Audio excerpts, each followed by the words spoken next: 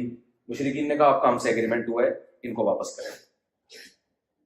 آپ بتاؤ دل پہ کتنے پتھر رکھ کے یہ کام ہوا ہوگا نا.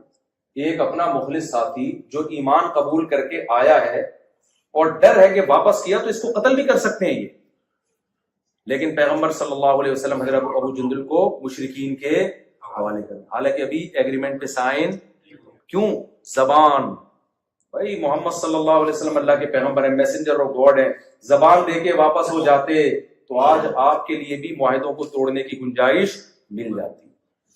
بتایا کہ جو قرآن میں ہے کہ ایمان والے ایگریمنٹ اور معاہدوں کو توڑتے نہیں ہیں.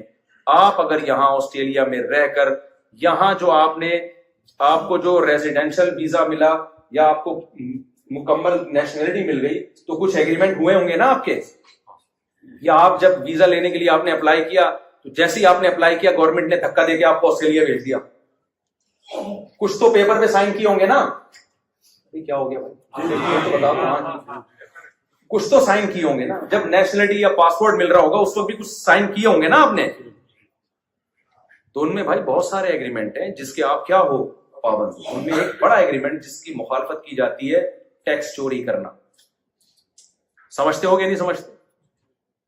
یہ بہت زیادہ ہو رہا ہے. میں جرمنی گیا, مجھے کیا پتا تھا, میں نے تو اس ٹاپک پر بیان کیا. وہاں پتا چلا کہ وہاں پتا چلا کہ یہ تو بہت سارے مسلمان گڑبڑ کر رہے ہیں ٹیکس میں. قرآن میں اللہ تعالیٰ کا ارشاد ہے تباہی ہے ان لوگوں کے لیے جو اپنا حق لینے کی باری آتی ہے, 30ویں پارہ ویل للمطففین, جب لینے کی باری آتی ہے تو پورا حق لیتے ہیں, جب حق دینے کی باری آتی ہے تو اس میں ڈنڈی مارتے ہیں.